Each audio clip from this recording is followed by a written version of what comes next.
서울 한복판에서 열린 그 결혼식은 처음부터 끝까지 완벽하게 계산된 무대처럼 보였습니다. 용산구 한남동의 고급 호텔 연회장. 천장에서는 샹들리에가 은빛 물방울처럼 쏟아지고 양쪽 벽에는 흰 난초와 연분홍 작약이 가득 장식되어 있었습니다. 하객들은 검은 정장과 단정한 한복, 값비싼 원피스를 입고 낮은 목소리로 웃었습니다. 축의금 봉투를 들고 들어오는 사람들의 표정에는 축하보다 호기심이 더 많았습니다. 신랑 장현석은 국군수도병원 출신의 군의관으로 시작해 지금은 대형 의료재단의 핵심 인사로 이름을 올린 사람이었고, 신부 백설이는 의료기기 유통기업 백진메디컬 회장의 외동딸이었습니다. 누가 보아도 이 결혼은 사랑만으로 이루어진 결혼이 아니었습니다. 권력과 돈, 명예와 욕망이 서로 손을 잡은 자리였습니다. 사회자가 밝은 목소리로 신랑 신부의 입장을 알렸을 때 장현석은 흰 장갑을 낀 손으로 백설인의 손을 잡고 천천히 버질로드를 걸었습니다. 그는 군복이 아니라 짙은 남색 예복을 입고 있었지만 어깨를 편 자세와 턱을 살짝 든 표정에서는 오랫동안 권위 앞에서 살아온 사람 특유의 거만함이 묻어났습니다. 백설이는 순백의 드레스를 입고 있었고 목에는 다이아몬드 목걸이가 차가운 빛을 뿜고 있었습니다. 그녀는 웃고 있었지만 그 웃음은 따뜻하기보다 승리자의 미소에 가까웠습니다. 마치 자신이 오래전부터 원했던 것을 마침내 손에 넣었다는 듯 하객석을 천천히 훑어보는 눈빛에는 숨길 수 없는 우월감이 있었습니다. 바로 그 순간이었습니다. 연회장 뒤쪽에 큰 문이 조용히 열렸습니다. 음악은 계속 흐르고 있었지만 문이 열리는 소리를 들은 몇몇 사람이 뒤를 돌아보았습니다. 그리고 그들의 시선이 한 곳에 멈추었습니다. 문 앞에는 한 여자가 서 있었습니다. 화려한 드레스도 값비싼 보석도 없었습니다. 짙은 회색 코트에 단정한 검은 원피스, 낮은 굽의 구두, 그리고 왼손에 들린 작은 붉은 상자 하나. 그 여자는 바로 장현석의 전처 오유림이었습니다. 12년 동안 그의 아내였고 그가 가난한 군의관이었을 때 곁을 지켰으며 그가 성공한 뒤 가장 먼저 버림받은 여자였습니다. 처음에는 사람들 대부분이 그녀를 알아보지 못했습니다. 장현석은 오래전부터 공식 석상에서 오유림을 거의 데리고 다니지 않았습니다. 데려간다 해도 그녀를 소개할 때 늘 대충 넘겼습니다. 집사람입니다. 그 한마디가 전부였습니다. 이름도, 역할도, 그녀가 그를 위해 무엇을 했는지도 말하지 않았습니다. 그래서 하객들 중 상당수는 그녀를 호텔 직원이나 뒤늦게 온 친척 정도로 착각했습니다. 그러나 장현석의 얼굴에서 웃음이 사라지는 순간 사람들은 눈치챘습니다. 저 여자는 단순한 손님이 아니라는 것을. 백설인의 입가도 굳었습니다. 그녀는 오유림을 알아보았습니다. 아니, 알아볼 수밖에 없었습니다. 자신이 빼앗았다고 믿었던 남자의 과거, 자신이 완전히 지워버렸다고 생각했던 이름이 바로 눈앞에 서 있었으니까요. 장현석은 이를 악문채 낮게 말했습니다. 당신이 여길 왜 와? 그 목소리는 마이크를 타지 않았지만 가까운 사람들에게는 충분히 들렸습니다. 오유림은 대답하지 않았습니다. 대신 천천히 앞으로 걸어왔습니다. 그녀의 걸음은 급하지도 흔들리지도 않았습니다. 누군가 울면서 난입하는 장면을 기대했던 사람들에게 그녀의 침착함은 오히려 더 불편했습니다. 그녀는 신랑 신부가 서 있는 단상 앞에서 멈추었습니다. 붉은 상자를 두 손으로 받쳐 들고 아주 조용한 목소리로 말했습니다. 결혼 선물을 가져왔어요. 당신이 그토록 원하던 높은 자리에 어울리는 선물로. 그 말에 연회장 안의 공기가 순식간에 가라앉았습니다. 장현석의 눈빛이 흔들렸고 백설이는 본능적으로 그의 팔을 더 세게 잡았습니다. 오유림은 상자를 열지 않았습니다. 아직은 아니었습니다. 그녀는 그저 장현석을 똑바로 바라보았습니다. 한때 사랑했던 남자, 자신의 젊음을 통째로 바쳤던 남자, 그리고 끝내 자신을 짓밟고 올라서려 했던 남자를. 이야기는 그날 결혼식장에서 시작된 것처럼 보였지만 사실 모든 것은 12년 전으로 거슬러 올라갑니다. 그때의 오유림은 지금보다 훨씬 더 순하고 조용한 사람이었습니다. 전라남도 순천에서 올라온 그녀는 서울 생활이 익숙하지 않았습니다. 처음에는 송파구 잠실의 작은 고시원에서 지냈고, 낮에는 병원 회계팀 계약직으로 일하고, 밤에는 자격증 공부를 했습니다. 그녀가 가진 것은 대단한 집안도 화려한 학벌도 아니었습니다. 그러나 숫자를 보는 눈이 정확했고, 한 번 맡은 일은 끝까지 해내는 책임감이 있었습니다. 병원 사람들은 그녀를 두고 말은 적어도 일은 믿을 만한 사람이라고 했습니다. 유림은 그런 평가가 좋았습니다. 크게 인정받지 못해도 괜찮았습니다. 누군가에게 패기치지 않고 자기 힘으로 조금씩 나아가면 된다고 믿었습니다. 장현석을 처음 만난 곳은 서울 아산병원 근처의 작은 분식집이었습니다. 그날 비가 많이 왔고 유림은 야근을 마치고 김밥 한 줄을 사러 들어갔습니다. 현석은 젖은 흰 가운을 팔에 걸치고 앉아 라면을 먹고 있었습니다. 얼굴은 창백했고 눈 밑은 검었습니다. 며칠 밤을 제대로 자지 못한 사람처럼 보였습니다. 그는 지갑을 뒤지다가 난처한 표정을 지었습니다. 카드가 되지 않는 작은 가게였고 현금이 부족했던 것입니다. 주인이 짜증을 내려는 순간 유림이 조용히 1,000원짜리 몇 장을 내밀었습니다. 같이 계산해 주세요. 현석은 당황해 그녀를 바라보았습니다. 유림은 별일 아니라는 듯 김밥을 들고 나가려 했습니다. 그때 현석이 따라 나와 말했습니다. 계좌번호 주세요. 바로 보내드리겠습니다. 유림은 웃으며 대답했습니다. 라면값 때문에 계좌번호까지 주고받는 건 좀 이상하잖아요. 다음에 병원에서 마주치면 커피나 사주세요. 그 커피 한 잔이 두 사람의 시작이었습니다. 현석은 당시 군의관 경력을 마치고 전문의 과정을 준비하던 젊은 의사였습니다. 집안은 넉넉하지 않았고 아버지는 오래전에 사업에 실패해 지방에서 작은 약국일을 도우며 지냈습니다. 어머니는 아들이 의사가 된 것을 집안의 유일한 자랑으로 여겼습니다. 그래서 현석에게는 늘 보이지 않는 압박이 있었습니다. 그는 성공해야 했습니다. 반드시 남들보다 높이 올라가야 했고, 집안을 일으켜야 했고, 자신을 무시했던 사람들에게 보란 듯이 보여줘야 했습니다. 유림은 처음엔 그런 야망이 안쓰럽게 느껴졌습니다. 가난하지만 성실한 남자, 지친 얼굴로도 환자에게 웃어주는 남자, 아무도 보지 않는 곳에서 혼자 버티는 남자라고 생각했습니다. 연애 시절의 현석은 다정했습니다. 비 오는 날이면 유림이 일하는 병원 앞까지 우산을 들고 왔고, 월급날이면 비싼 식당 대신 광장시장에 데려가 빈대떡과 잔치국수를 사주며 미안하다고 말했습니다. 나중에 내가 자리 잡으면 너 이런 데 말고 좋은 데만 데려갈게. 그 말을 할 때 그의 눈빛은 진심처럼 보였습니다. 유림은 좋은 데가 아니어도 괜찮았습니다. 사람 마음이 좋으면 좁은 식당도 따뜻했고 비 오는 골목도 아름다웠습니다. 그녀는 현석이 가진 결핍을 사랑으로 메워줄 수 있다고 믿었습니다. 누구나 처음부터 완벽할 수는 없고 함께 살며 서로 채워주면 된다고 생각했습니다. 결혼은 소박했습니다. 강남의 호텔 예식장이 아니라 순천에 있는 작은 웨딩홀에서 가족 몇 명과 가까운 지인들만 불러 올렸습니다. 현석의 어머니 나경자는 처음부터 유림이 마음에 들지 않았습니다. 의사 아내가 되려면 최소한 집안이 좀 받쳐줘야지. 회계팀 계약직이 뭐냐. 그녀는 유림 앞에서도 그런 말을 서슴지 않았습니다. 그러나 그때마다 현석은 유림의 손을 잡고 말했습니다. 엄마, 유림이는 착하고 똑똑해요. 제가 선택한 사람이에요.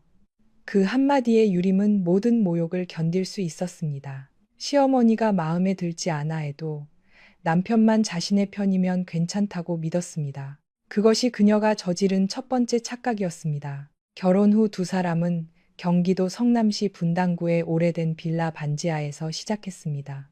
창문을 열면 사람들의 발목이 보였고 장마철이면 벽지에 습기가 올라왔습니다. 겨울에는 보일러를 아끼려고 두꺼운 양말을 신고 잤습니다. 현석은 병원 근무와 연구 준비로 늘 바빴고 유림은 병원 회계팀에서 일하며 생활비와 대출 이자를 계산했습니다. 월급날이면 그녀는 노트에 숫자를 적었습니다. 월세, 관리비, 시댁에 보내는 돈, 현석의 학회비, 책값, 교통비, 식비, 남는 돈은 거의 없었습니다. 그래도 유림은 불평하지 않았습니다. 현석이 늦게 들어오면 식은 국을 다시 데워주었고 그가 논문 때문에 밤을 새우면 옆에서 자료 정리를 도왔습니다. 의료정책이나 회계 규정에 관한 숫자는 그녀가 더 잘 알았기 때문에 현석은 종종 보고서를 들고 와 말했습니다. 유림아, 이것 좀 봐줘. 나 숫자만 보면 머리가 아파. 유림은 기꺼이 도왔습니다. 남편의 성공이 곧 가족의 성공이라고 믿었기 때문입니다. 현석이 전문의 시험을 준비할 때 그녀는 휴가를 내고 그의 스케줄을 관리했습니다. 현석이 연구비 정산에 어려움을 겪을 때 그녀는 관련 규정을 찾아 밤새 표를 만들었습니다. 현석이 병원 내 보직을 노릴 때 그녀는 발표 자료를 다듬고 그의 말투까지 고쳐주었습니다. 이 문장은 너무 공격적으로 들려. 여기서는 조금 더 겸손하게 말하는 게 좋아. 현석은 그때마다 웃으며 말했습니다. 역시 내 아내 없으면 나는 아무것도 못한다니까. 그 말이 유림에게는 보상이었습니다. 월급이 적어도 시어머니가 서운하게 굴어도 자신의 이름이 어디에도 남지 않아도 괜찮았습니다. 남편이 알아준다고 믿었으니까요. 그러나 사람은 높이 올라갈수록 자신을 밀어 올린 손을 잊기도 합니다. 현석이 병원 내에서 인정받기 시작하자 그의 말투는 조금씩 달라졌습니다. 처음에는 피곤해서 그런 줄 알았습니다. 너는 병원 회계만 봐서 잘 모를 거야. 이건 윗선에서 돌아가는 일이야. 당신이 이해할 일이 아니야. 괜히 나서지 말고 집안일이나 신경 써. 이런 말들이 하나둘 늘어갔습니다. 유림은 처음엔 웃으며 넘겼습니다. 남편이 스트레스를 많이 받는다고 생각했습니다. 하지만 시간이 지나면서 그 말들은 농담이 아니라 그의 진심이 되어갔습니다. 그는 더 이상 유림의 의견을 구하지 않았습니다. 필요한 자료가 있을 때만 그녀를 찾았고 일이 끝나면 고맙다는 말도 없이 서류를 들고 나갔습니다. 시어머니 나경자의 태도도 더 노골적으로 변했습니다. 현석이 승진할수록 그녀는 며느리를 더 낮게 보았습니다. 명절이 되면 유림은 새벽부터 갈비찜과 잡채, 전을 부쳤고 성묘에 가져갈 과일과 제수용품을 준비했습니다. 하지만 나경자는 친척들 앞에서 늘 이렇게 말했습니다. 우리 현석이가 잘나서 그렇지. 며느리는 뭐 평범하지. 요즘 의사들은 다 좋은 집 딸 만나던데 우리 아들은 정이 많아서 탈이야. 유림은 부엌에서 그 말을 들었습니다. 손에 들고 있던 뜨거운 전이 접시 위에서 기름을 뚝뚝 흘렸지만 그녀는 대답하지 않았습니다. 현석이 들으면 막아주겠지 싶었습니다. 그러나 현석은 거실에서 친척들과 술잔을 부딪히며 웃고 있었습니다. 들었는지 못 들었는지 아니면 듣고도 모른 척한 건지 알 수 없었습니다. 그들의 딸 장소은이 태어났을 때 유림은 잠시 모든 것이 나아질 거라 믿었습니다. 아이를 안고 있는 현석의 얼굴은 부드러웠고 그는 작고 붉은 딸의 손가락을 보며 눈시울을 붉혔습니다. 내가 꼭 좋은 아빠가 될게. 그 말을 들은 유림은 지난 서운함들을 묻어두기로 했습니다. 아이가 태어나면 가족은 더 단단해질 거라 생각했습니다. 하지만 현실은 달랐습니다. 현석은 더 바빠졌고 유림은 육아와 직장, 시댁의 요구를 혼자 감당했습니다.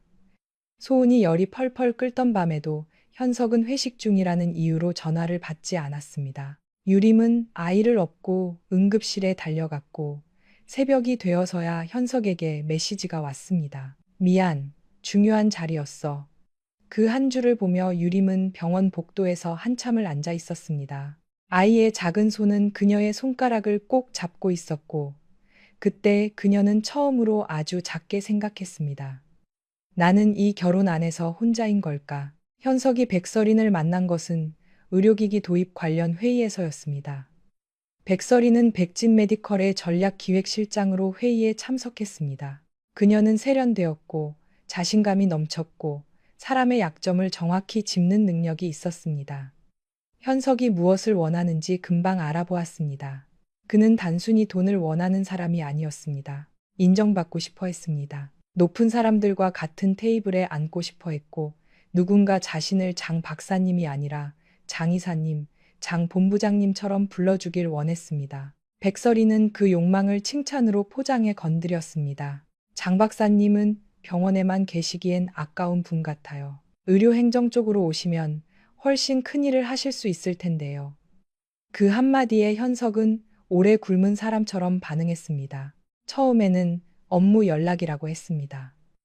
그 다음에는 자문회의, 그 다음에는 투자 설명회, 그 다음에는 늦은 저녁 식사였습니다. 유림은 모르는 척했습니다. 아니, 정확히 말하면 알고 싶지 않았습니다.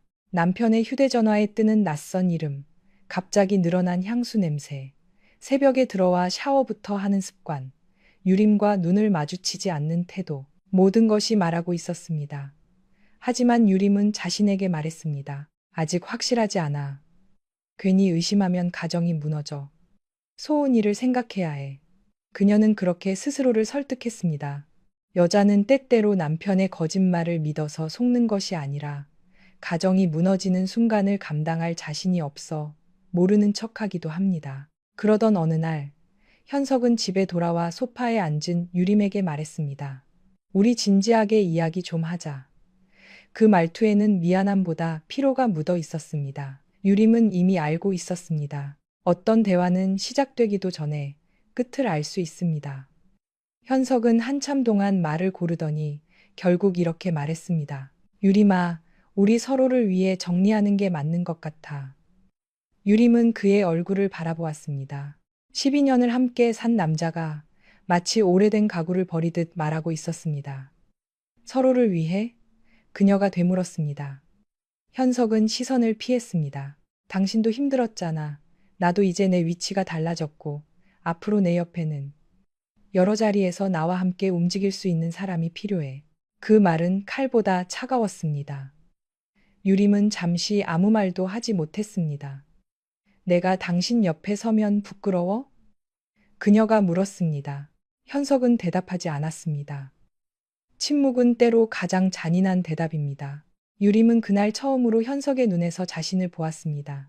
아내가 아니라 과거였습니다. 그가 가난했고 초라했고 불안했던 시절의 증거. 그는 그 시절을 지우고 싶었고 그 시절을 함께 견딘 유림까지 지우고 싶어 했습니다. 며칠 뒤 현석은 유림을 강남구 청담동의 한 고급 한정식집으로 불렀습니다. 유림은 그 장소를 보고 이미 알았습니다. 이혼을 말하기에 너무 비싼 곳, 미안함을 표현하기엔 너무 계산된 곳이었습니다. 방 안에는 현석만 있는 것이 아니었습니다. 백설인도 있었습니다. 그녀는 베이지색 정장을 입고 앉아 있었고 손목에는 얇은 금팔찌가 반짝였습니다. 테이블 위에는 이혼 합의서가 놓여 있었습니다. 유림은 그 종이를 보는 순간 12년의 세월이 얇은 종이 몇 장으로 눌려 있는 것처럼 느껴졌습니다. 백설인이 먼저 입을 열었습니다. 오유림 씨, 어렵게 생각하지 마세요. 서로에게 좋은 방향으로 정리하자는 거니까요. 그녀의 말투는 부드러웠지만 그 안에는 명백한 경멸이 있었습니다. 유림은 조용히 그녀를 바라보았습니다. 백설이는 계속 말했습니다. 현석 씨가 지금 어떤 위치인지 아시잖아요. 앞으로 더 큰 자리에 갈 사람인데 옆에 설 사람도 그에 맞아야 한다고 생각해요. 솔직히 말해서 유림 씨는 좋은 분일 수는 있지만 그 자리에 어울리는 사람은 아니죠. 현석은 말리지 않았습니다. 그 사실이 유림에게 가장 아팠습니다. 남편이 다른 여자의 모욕을 막지 않는 순간 그 결혼은 이미 끝난 것이나 다름없었습니다. 현석은 서류를 유림 쪽으로 밀었습니다. 집은 당신 앞으로 해줄게. 소은이는 일단 공동 양육으로 하고 생활비도 적당히 보내줄게. 유림은 조용히 물었습니다. 집이라면 분당 그 빌라 말하는 거야? 아직 대출도 남아있는 그 집. 현석의 얼굴이 잠깐 굳었습니다. 백설이는 작게 웃었습니다. 그래도 그 정도면 많이 배려한 거 아닌가요? 솔직히 유림 씨 혼자 힘으로는 그런 집도 쉽지 않잖아요. 그 말에 유림은 처음으로 가볍게 웃었습니다. 너무 어이가 없으면 사람은 울지 않습니다. 웃음이 먼저 나올 때가 있습니다. 유림은 현석을 바라보았습니다. 당신은 정말 내가 아무것도 모른다고 생각했구나. 현석은 눈살을 찌푸렸습니다. 무슨 뜻이야? 유림은 대답하지 않았습니다. 그녀는 그동안 현석이 어떤 식으로 재산을 옮겼는지 알고 있었습니다. 공동 명의로 사기로 했던 토지 계약금이 어느 날 그의 동생 회사 계좌를 거쳐 사라진 것, 적금이 해지된 것, 시어머니 명의로 돌린 금액들, 그리고 백진 메디컬과 관련된 이상한 자금 흐름까지 그녀는 회계팀에서 오래 일한 사람이었습니다. 숫자는 사람보다 솔직했습니다. 다만 유림은 묻지 않았을 뿐입니다. 아직 남편에게 마지막 양심이 남아있는지 확인하고 싶었기 때문입니다. 그러나 그날 그 마지막 양심조차 없다는 것을 확인했습니다. 현석은 짜증 섞인 목소리로 말했습니다. 유림아, 이제 와서 복잡하게 만들지 마. 당신한테도 좋을 게 없어. 서울 한복판에서 열린 그 결혼식은 처음부터 끝까지 완벽하게 계산된 무대처럼 보였습니다. 용산구 한남동의 고급 호텔 연회장. 천장에서는 샹들리에가 은빛 물방울처럼 쏟아지고 양쪽 벽에는 흰 난초와 연분홍 작약이 가득 장식되어 있었습니다. 하객들은 검은 정장과 단정한 한복, 값비싼 원피스를 입고 낮은 목소리로 웃었습니다. 축의금 봉투를 들고 들어오는 사람들의 표정에는 축하보다 호기심이 더 많았습니다. 신랑 장현석은 국군수도병원 출신의 군의관으로 시작해 지금은 대형 의료재단의 핵심 인사로 이름을 올린 사람이었고, 신부 백설이는 의료기기 유통기업 백진메디컬 회장의 외동딸이었습니다. 누가 보아도 이 결혼은 사랑만으로 이루어진 결혼이 아니었습니다. 권력과 돈, 명예와 욕망이 서로 손을 잡은 자리였습니다. 사회자가 밝은 목소리로 신랑 신부의 입장을 알렸을 때 장현석은 흰 장갑을 낀 손으로 백설인의 손을 잡고 천천히 버질로드를 걸었습니다. 그는 군복이 아니라 짙은 남색 예복을 입고 있었지만 어깨를 편 자세와 턱을 살짝 든 표정에서는 오랫동안 권위 앞에서 살아온 사람 특유의 거만함이 묻어났습니다. 백설이는 순백의 드레스를 입고 있었고 목에는 다이아몬드 목걸이가 차가운 빛을 뿜고 있었습니다. 그녀는 웃고 있었지만 그 웃음은 따뜻하기보다 승리자의 미소에 가까웠습니다. 마치 자신이 오래전부터 원했던 것을 마침내 손에 넣었다는 듯 하객석을 천천히 훑어보는 눈빛에는 숨길 수 없는 우월감이 있었습니다. 바로 그 순간이었습니다. 연회장 뒤쪽에 큰 문이 조용히 열렸습니다. 음악은 계속 흐르고 있었지만 문이 열리는 소리를 들은 몇몇 사람이 뒤를 돌아보았습니다. 그리고 그들의 시선이 한 곳에 멈추었습니다. 문 앞에는 한 여자가 서 있었습니다. 화려한 드레스도 값비싼 보석도 없었습니다. 짙은 회색 코트에 단정한 검은 원피스, 낮은 굽의 구두, 그리고 왼손에 들린 작은 붉은 상자 하나.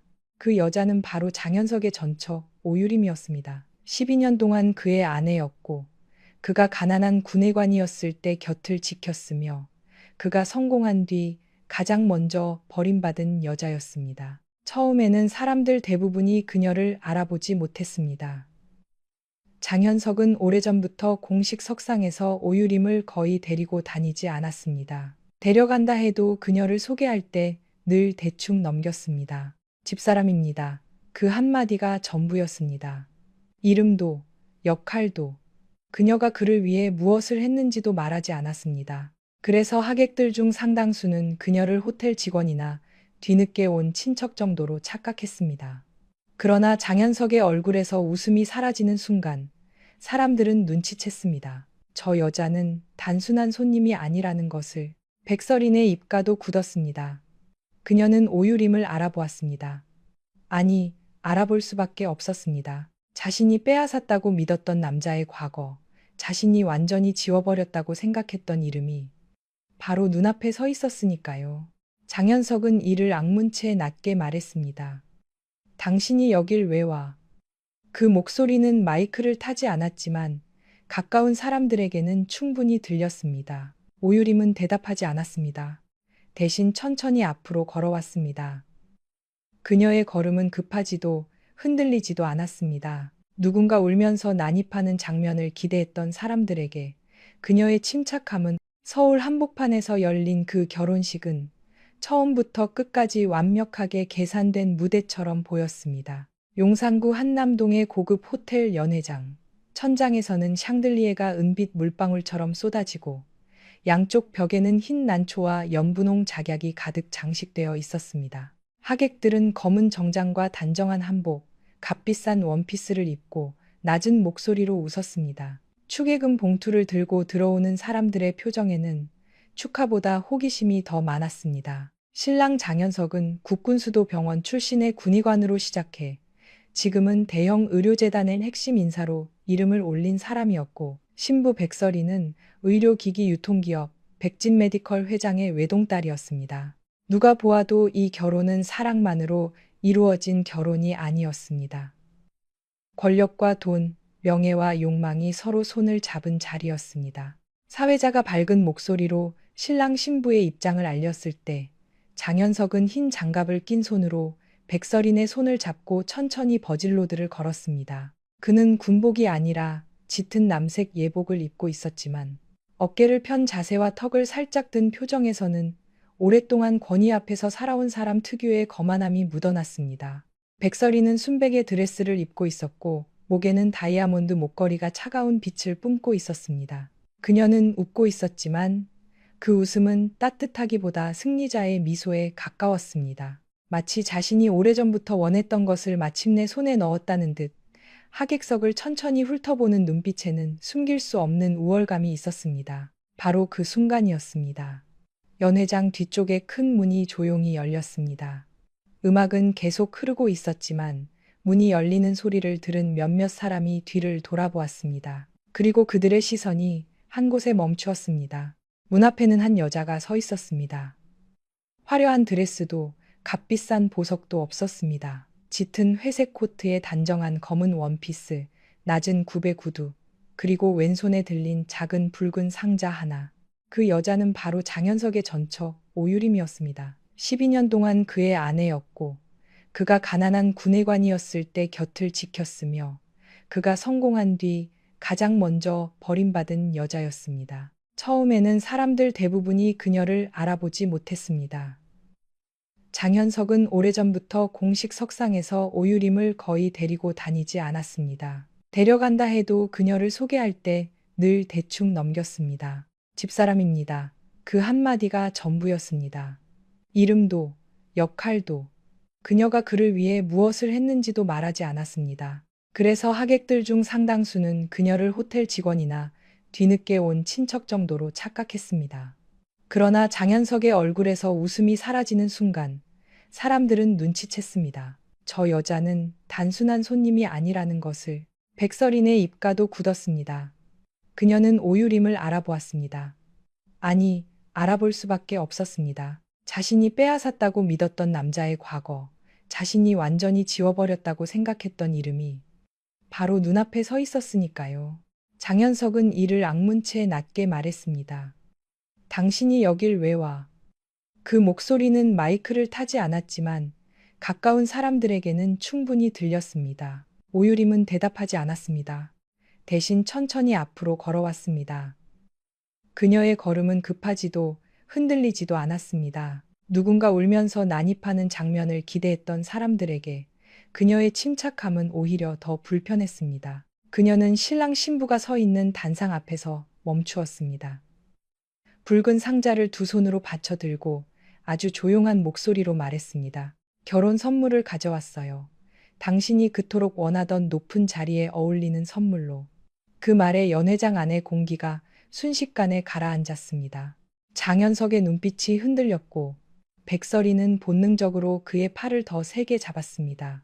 오유림은 상자를 열지 않았습니다.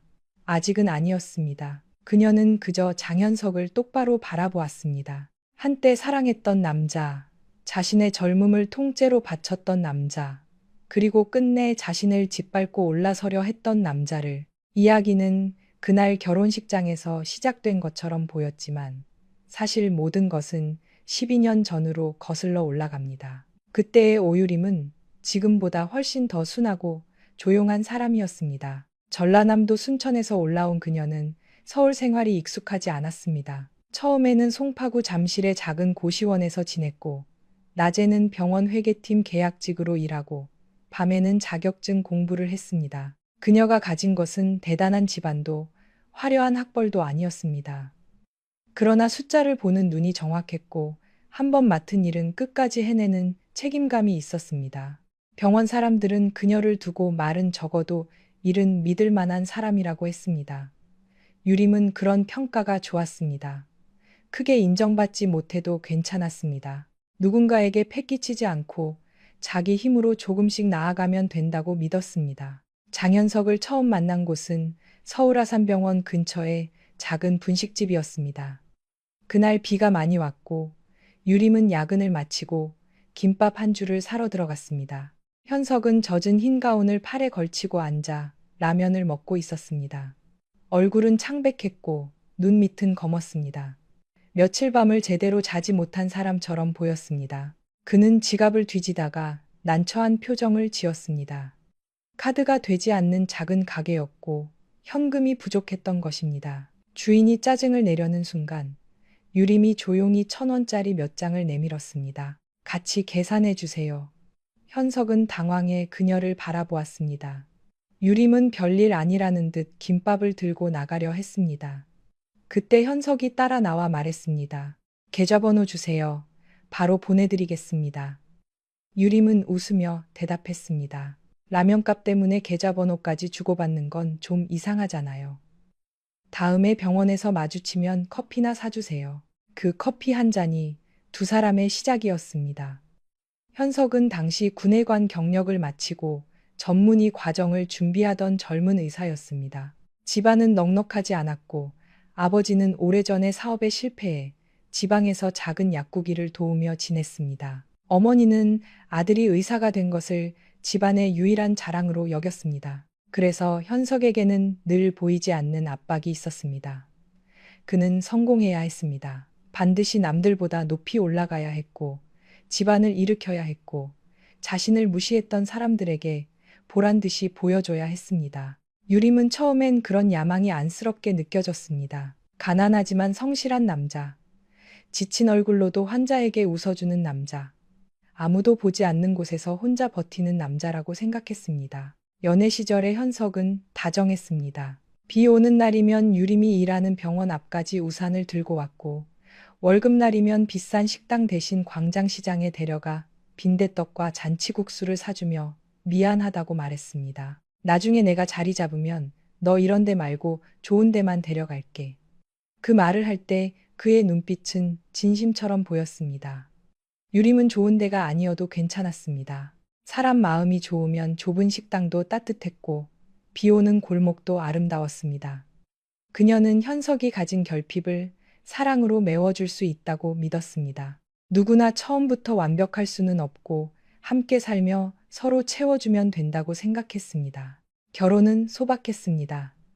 강남의 호텔 예식장이 아니라 순천에 있는 작은 웨딩홀에서 가족 몇 명과 가까운 지인들만 불러 올렸습니다. 현석의 어머니 나경자는 처음부터 유림이 마음에 들지 않았습니다. 의사 아내가 되려면 최소한 집안이 좀 받쳐줘야지. 회계팀 계약직이 뭐냐. 그녀는 유림 앞에서도 그런 말을 서슴지 않았습니다. 그러나 그때마다 현석은 유림의 손을 잡고 말했습니다. 엄마, 유림이는 착하고 똑똑해요. 제가 선택한 사람이에요. 그 한마디에 유림은 모든 모욕을 견딜 수 있었습니다. 시어머니가 마음에 들지 않아 해도 남편만 자신의 편이면 괜찮다고 믿었습니다. 그것이 그녀가 저지른 첫 번째 착각이었습니다. 결혼 후 두 사람은 경기도 성남시 분당구의 오래된 빌라 반지하에서 시작했습니다.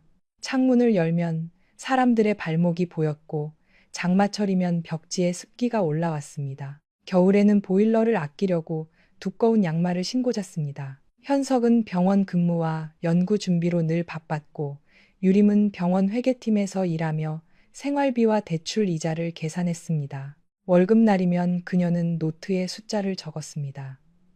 월세, 관리비, 시댁에 보내는 돈, 현석의 학회비, 책값, 교통비, 식비, 남는 돈은 거의 없었습니다. 그래도 유림은 불평하지 않았습니다. 현석이 늦게 들어오면 식은 국을 다시 데워주었고 그가 논문 때문에 밤을 새우면 옆에서 자료 정리를 도왔습니다. 의료 정책이나 회계 규정에 관한 숫자는 그녀가 더 잘 알았기 때문에 현석은 종종 보고서를 들고 와 말했습니다. 유림아, 이것 좀 봐줘. 나 숫자만 보면 머리가 아파. 유림은 기꺼이 도왔습니다. 남편의 성공이 곧 가족의 성공이라고 믿었기 때문입니다. 현석이 전문의 시험을 준비할 때 그녀는 휴가를 내고 그의 스케줄을 관리했습니다. 현석이 연구비 정산에 어려움을 겪을 때 그녀는 관련 규정을 찾아 밤새 표를 만들었습니다. 현석이 병원 내 보직을 노릴 때 그녀는 발표 자료를 다듬고 그의 말투까지 고쳐주었습니다. 이 문장은 너무 공격적으로 들려. 여기서는 조금 더 겸손하게 말하는 게 좋아. 현석은 그때마다 웃으며 말했습니다. 역시 내 아내 없으면 나는 아무것도 못한다니까. 그 말이 유림에게는 보상이었습니다. 월급이 적어도 시어머니가 서운하게 굴어도 자신의 이름이 어디에도 남지 않아도 괜찮았습니다. 남편이 알아준다고 믿었으니까요. 그러나 사람은 높이 올라갈수록 자신을 밀어 올린 손을 잊기도 합니다. 현석이 병원 내에서 인정받기 시작하자 그의 말투는 조금씩 달라졌습니다. 처음에는 피곤해서 그런 줄 알았습니다. 너는 병원 회계만 봐서 잘 모를 거야. 이건 윗선에서 돌아가는 일이야. 당신이 이해할 일이 아니야. 괜히 나서지 말고 집안일이나 신경 써. 이런 말들이 하나둘 늘어갔습니다. 유림은 처음엔 웃으며 넘겼습니다. 남편이 스트레스를 많이 받는다고 생각했습니다. 하지만 시간이 지나면서 그 말들은 농담이 아니라 그의 진심이 되어갔습니다. 그는 더 이상 유림의 의견을 구하지 않았습니다. 필요한 자료가 있을 때만 그녀를 찾았고 일이 끝나면 고맙다는 말도 없이 서류를 들고 나갔습니다. 시어머니 나경자의 태도도 더 노골적으로 변했습니다. 현석이 승진할수록 그녀는 며느리를 더 낮게 보았습니다. 명절이 되면 유림은 새벽부터 갈비찜과 잡채, 전을 부쳤고 성묘에 가져갈 과일과 제수용품을 준비했습니다. 하지만 나경자는 친척들 앞에서 늘 이렇게 말했습니다. 우리 현석이가 잘나서 그렇지. 며느리는 뭐 평범하지. 요즘 의사들은 다 좋은 집딸 만나던데 우리 아들은 정이 많아서 탈이야. 유림은 부엌에서 그 말을 들었습니다. 손에 들고 있던 뜨거운 전이 접시 위에서 기름을 뚝뚝 흘렸지만 그녀는 대답하지 않았습니다. 현석이 들으면 막아주겠지 싶었습니다. 그러나 현석은 거실에서 친척들과 술잔을 부딪히며 웃고 있었습니다. 들었는지 못 들었는지 아니면 듣고도 모른 척한 건지 알 수 없었습니다. 그들의 딸 장소은이 태어났을 때 유림은 잠시 모든 것이 나아질 거라 믿었습니다. 아이를 안고 있는 현석의 얼굴은 부드러웠고 그는 작고 붉은 딸의 손가락을 보며 눈시울을 붉혔습니다. 내가 꼭 좋은 아빠가 될게. 그 말을 들은 유림은 지난 서운함들을 묻어두기로 했습니다. 아이가 태어나면 가족은 더 단단해질 거라 생각했습니다. 하지만 현실은 달랐습니다. 현석은 더 바빠졌고 유림은 육아와 직장, 시댁의 요구를 혼자 감당했습니다. 소은이 열이 펄펄 끓던 밤에도 현석은 회식 중이라는 이유로 전화를 받지 않았습니다. 유림은 아이를 업고 응급실에 달려갔고 새벽이 되어서야 현석에게 메시지가 왔습니다. 미안, 중요한 자리였어. 그 한 줄을 보며 유림은 병원 복도에서 한참을 앉아 있었습니다. 아이의 작은 손은 그녀의 손가락을 꼭 잡고 있었고 그때 그녀는 처음으로 아주 작게 생각했습니다. 나는 이 결혼 안에서 혼자인 걸까? 현석이 백설인을 만난 것은 의료기기 도입 관련 회의에서였습니다. 백설이는 백진 메디컬의 전략기획실장으로 회의에 참석했습니다. 그녀는 세련되었고 자신감이 넘쳤고 사람의 약점을 정확히 짚는 능력이 있었습니다. 현석이 무엇을 원하는지 금방 알아보았습니다. 그는 단순히 돈을 원하는 사람이 아니었습니다. 인정받고 싶어 했습니다. 높은 사람들과 같은 테이블에 앉고 싶어 했고 누군가 자신을 장 박사님이 아니라 장 이사님. 서울 한복판에서 열린 그 결혼식은 처음부터 끝까지 완벽하게 계산된 무대처럼 보였습니다. 용산구 한남동의 고급 호텔 연회장. 천장에서는 샹들리에가 은빛 물방울처럼 쏟아지고 양쪽 벽에는 흰 난초와 연분홍 작약이 가득 장식되어 있었습니다. 하객들은 검은 정장과 단정한 한복, 값비싼 원피스를 입고 낮은 목소리로 웃었습니다. 축의금 봉투를 들고 들어오는 사람들의 표정에는 축하보다 호기심이 더 많았습니다. 신랑 장현석은 국군수도병원 출신의 군의관으로 시작해 지금은 대형 의료재단의 핵심 인사로 이름을 올린 사람이었고 신부 백설이는 의료기기 유통기업 백진메디컬 회장의 외동딸이었습니다. 누가 보아도 이 결혼은 사랑만으로 이루어진 결혼이 아니었습니다. 권력과 돈, 명예와 욕망이 서로 손을 잡은 자리였습니다. 사회자가 밝은 목소리로 신랑 신부의 입장을 알렸을 때 장현석은 흰 장갑을 낀 손으로 백설인의 손을 잡고 천천히 버질로드를 걸었습니다. 그는 군복이 아니라 짙은 남색 예복을 입고 있었지만 어깨를 편 자세와 턱을 살짝 든 표정에서는 오랫동안 권위 앞에서 살아온 사람 특유의 거만함이 묻어났습니다. 백설이는 순백의 드레스를 입고 있었고 목에는 다이아몬드 목걸이가 차가운 빛을 뿜고 있었습니다. 그녀는 웃고 있었지만 그 웃음은 따뜻하기보다 승리자의 미소에 가까웠습니다. 마치 자신이 오래전부터 원했던 것을 마침내 손에 넣었다는 듯 하객석을 천천히 훑어보는 눈빛에는 숨길 수 없는 우월감이 있었습니다. 바로 그 순간이었습니다. 연회장 뒤쪽에 큰 문이 조용히 열렸습니다. 음악은 계속 흐르고 있었지만 문이 열리는 소리를 들은 몇몇 사람이 뒤를 돌아보았습니다. 그리고 그들의 시선이 한 곳에 멈추었습니다. 문 앞에는 한 여자가 서 있었습니다. 화려한 드레스도 값비싼 보석도 없었습니다. 짙은 회색 코트에 단정한 검은 원피스, 낮은 굽의 구두, 그리고 왼손에 들린 작은 붉은 상자 하나. 그 여자는 바로 장현석의 전처 오유림이었습니다. 12년 동안 그의 아내였고 그가 가난한 군의관이었을 때 곁을 지켰으며 그가 성공한 뒤 가장 먼저 버림받은 여자였습니다. 처음에는 사람들 대부분이 그녀를 알아보지 못했습니다. 장현석은 오래전부터 공식 석상에서 오유림을 거의 데리고 다니지 않았습니다. 데려간다 해도 그녀를 소개할 때 늘 대충 넘겼습니다. 집사람입니다. 그 한마디가 전부였습니다. 이름도, 역할도, 그녀가 그를 위해 무엇을 했는지도 말하지 않았습니다. 그래서 하객들 중 상당수는 그녀를 호텔 직원이나 뒤늦게 온 친척 정도로 착각했습니다. 그러나 장현석의 얼굴에서 웃음이 사라지는 순간 사람들은 눈치챘습니다. 저 여자는 단순한 손님이 아니라는 것을. 백설인의 입가도 굳었습니다. 그녀는 오유림을 알아보았습니다. 아니, 알아볼 수밖에 없었습니다. 자신이 빼앗았다고 믿었던 남자의 과거, 자신이 완전히 지워버렸다고 생각했던 이름이 바로 눈앞에 서 있었으니까요. 장현석은 이를 악문 채 낮게 말했습니다. 당신이 여길 왜 와? 그 목소리는 마이크를 타지 않았지만 가까운 사람들에게는 충분히 들렸습니다. 오유림은 대답하지 않았습니다. 대신 천천히 앞으로 걸어왔습니다. 그녀의 걸음은 급하지도 흔들리지도 않았습니다. 누군가 울면서 난입하는 장면을 기대했던 사람들에게 그녀의 침착함은 오히려 더 불편했습니다. 그녀는 신랑 신부가 서 있는 단상 앞에서 멈추었습니다. 붉은 상자를 두 손으로 받쳐 들고 아주 조용한 목소리로 말했습니다. 결혼 선물을 가져왔어요. 당신이 그토록 원하던 높은 자리에 어울리는 선물로. 그 말에 연회장 안의 공기가 순식간에 가라앉았습니다.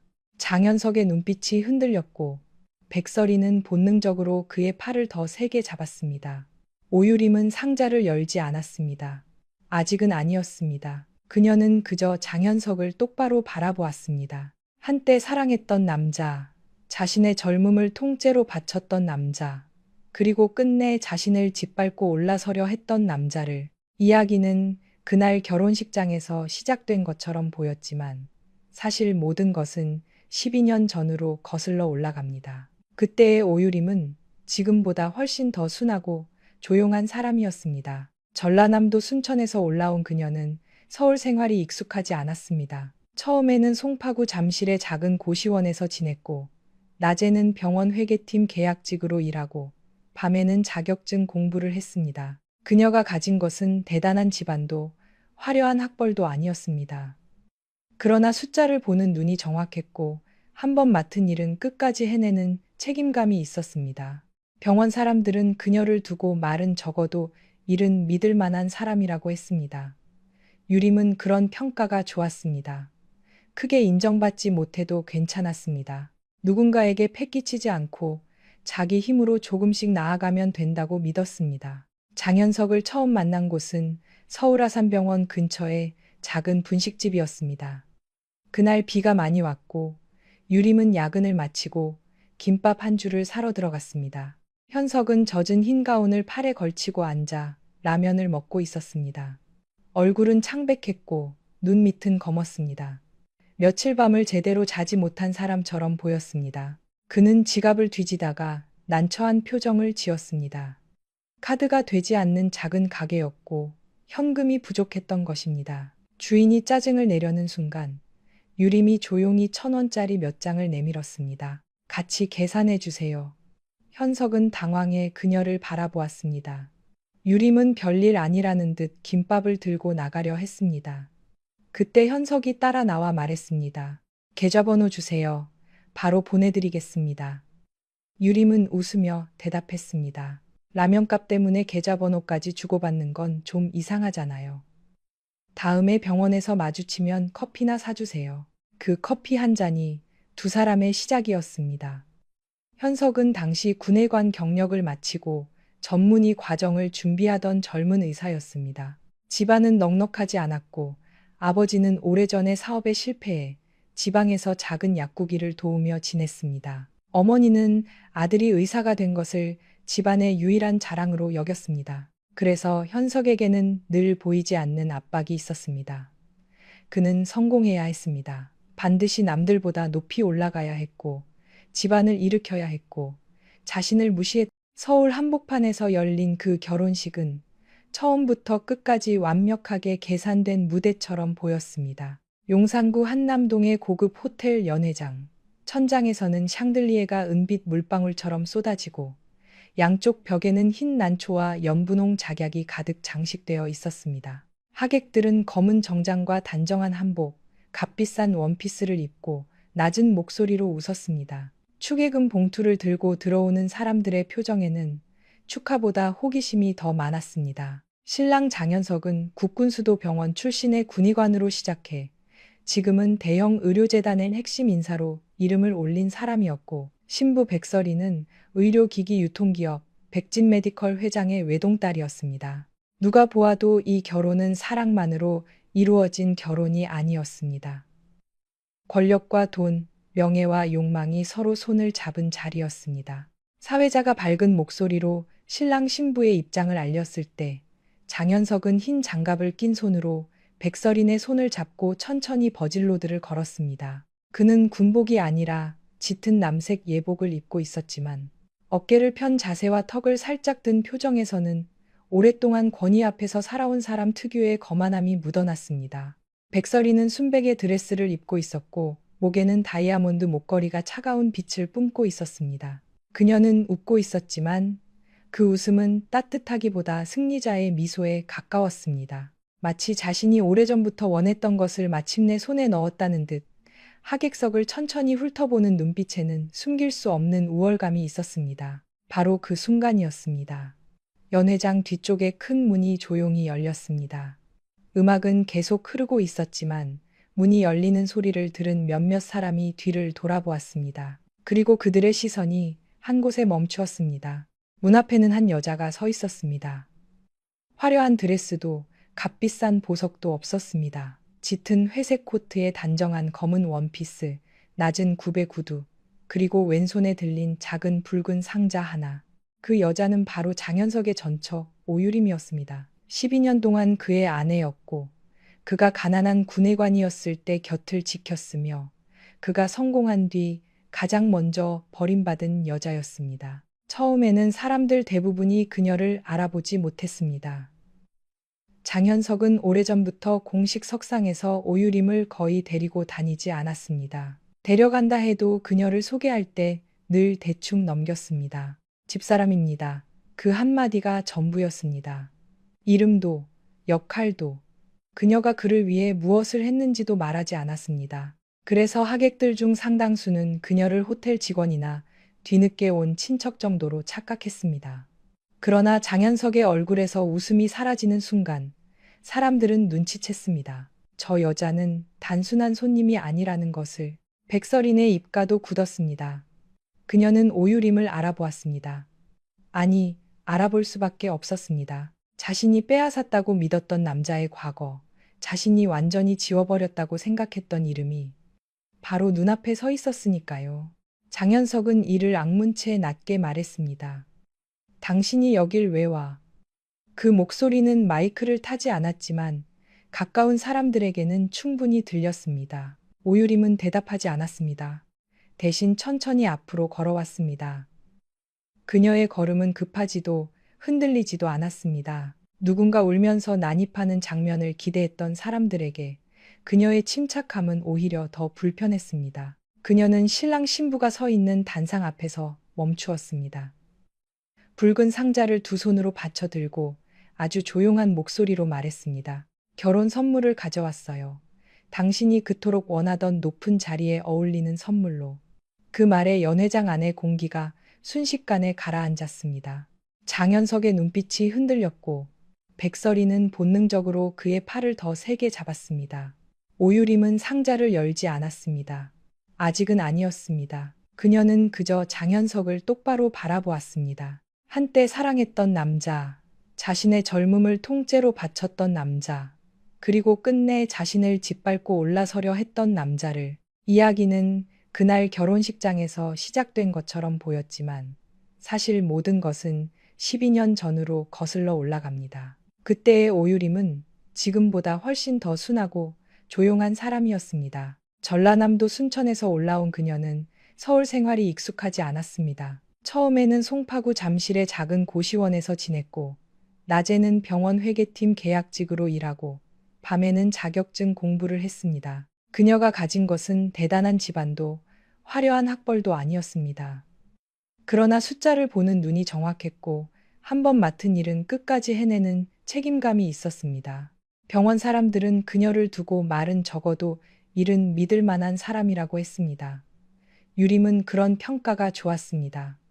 크게 인정받지 못해도 괜찮았습니다. 누군가에게 패기치지 않고 자기 힘으로 조금씩 나아가면 된다고 믿었습니다. 장현석을 처음 만난 곳은 서울 아산병원 근처의 작은 분식집이었습니다. 그날 비가 많이 왔고 유림은 야근을 마치고 김밥 한 줄을 사러 들어갔습니다. 현석은 젖은 흰 가운을 팔에 걸치고 앉아 라면을 먹고 있었습니다. 얼굴은 창백했고 눈 밑은 검었습니다. 며칠 밤을 제대로 자지 못한 사람처럼 보였습니다. 그는 지갑을 뒤지다가 난처한 표정을 지었습니다. 카드가 되지 않는 작은 가게였고 현금이 부족했던 것입니다. 주인이 짜증을 내려는 순간 유림이 조용히 1,000원짜리 몇 장을 내밀었습니다. 같이 계산해 주세요. 현석은 당황해 그녀를 바라보았습니다. 유림은 별일 아니라는 듯 김밥을 들고 나가려 했습니다. 그때 현석이 따라 나와 말했습니다. 계좌번호 주세요. 바로 보내드리겠습니다. 유림은 웃으며 대답했습니다.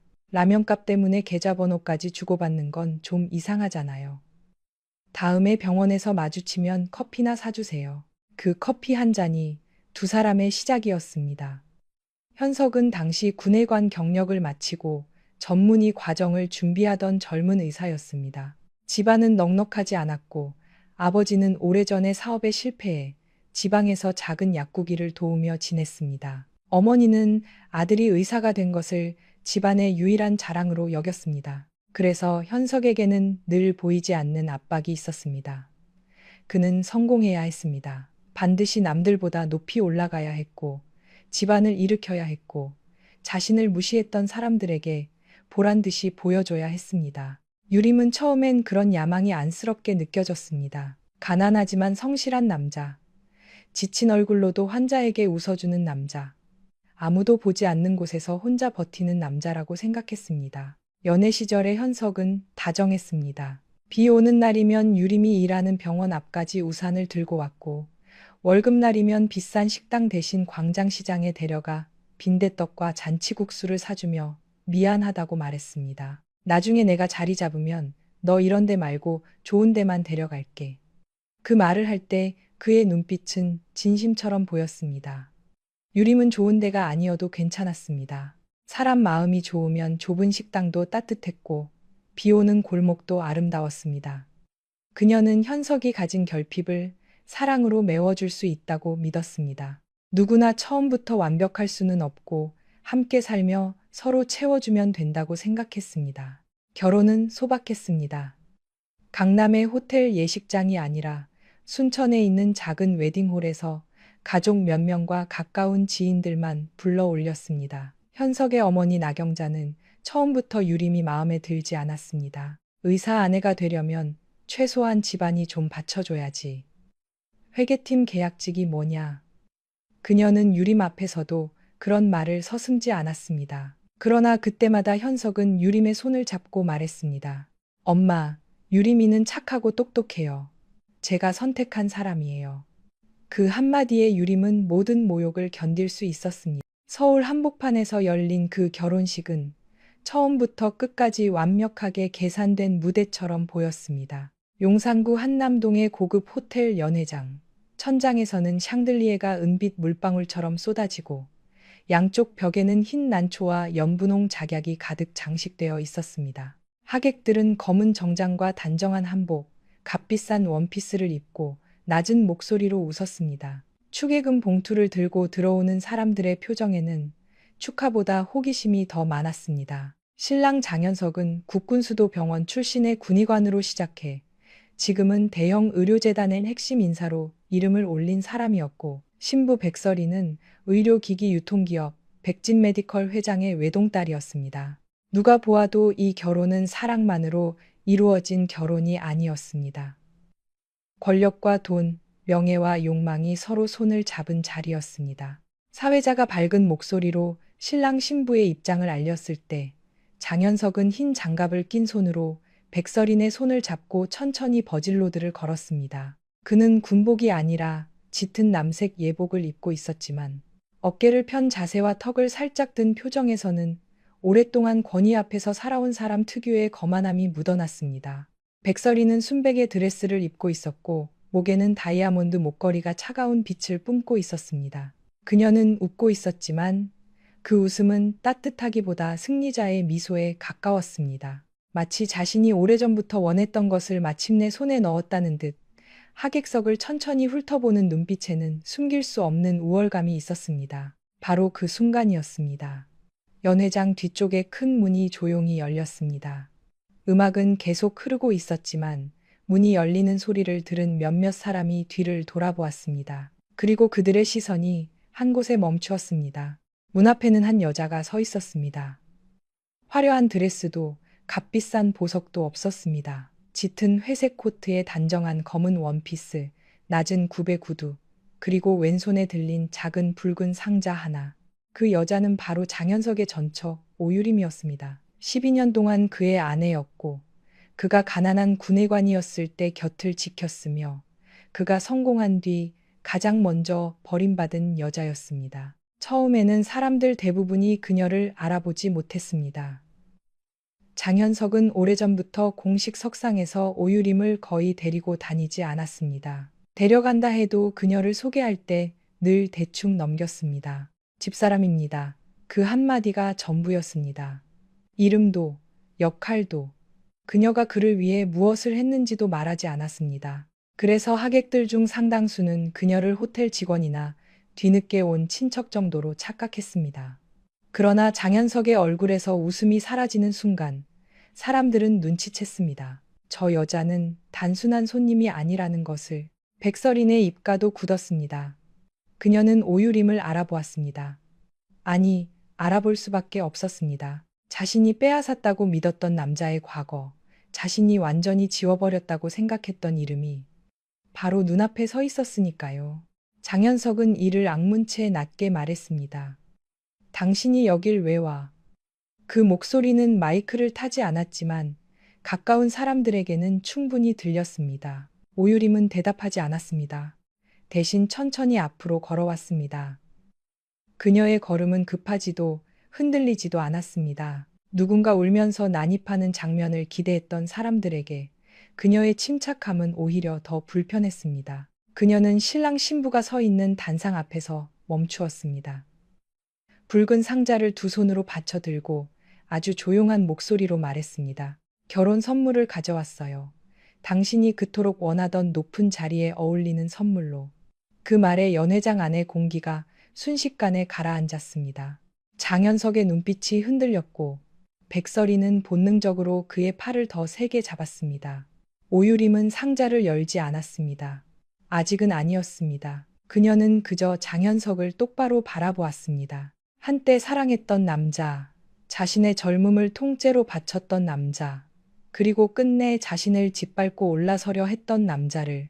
이야기는 그날 서울 한복판에서 열린 그 결혼식은 처음부터 끝까지 완벽하게 계산된 무대처럼 보였습니다.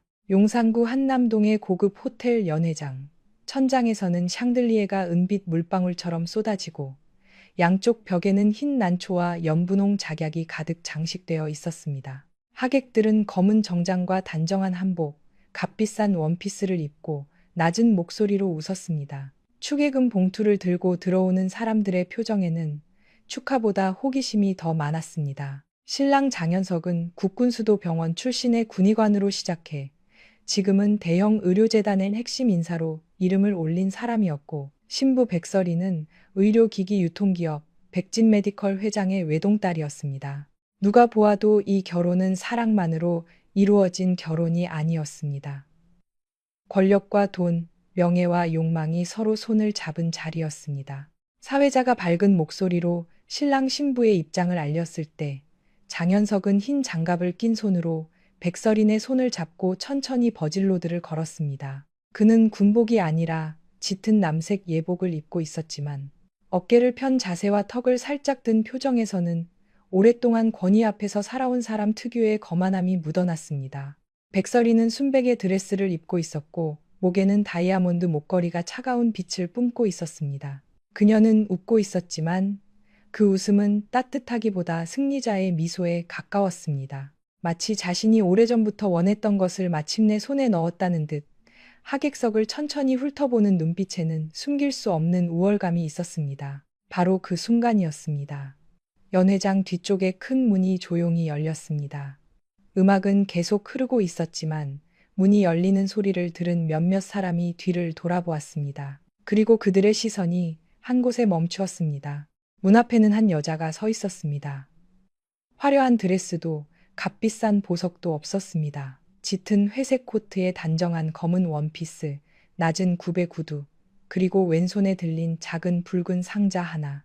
그 여자는 바로 장현석의 전처 오유림이었습니다. 12년 동안 그의 아내였고 그가 가난한 군의관이었을 때 곁을 지켰으며 그가 성공한 뒤 가장 먼저 버림받은 여자였습니다. 처음에는 사람들 대부분이 그녀를 알아보지 못했습니다.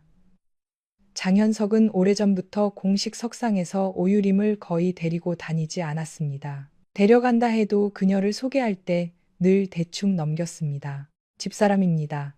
그 한마디가 전부였습니다.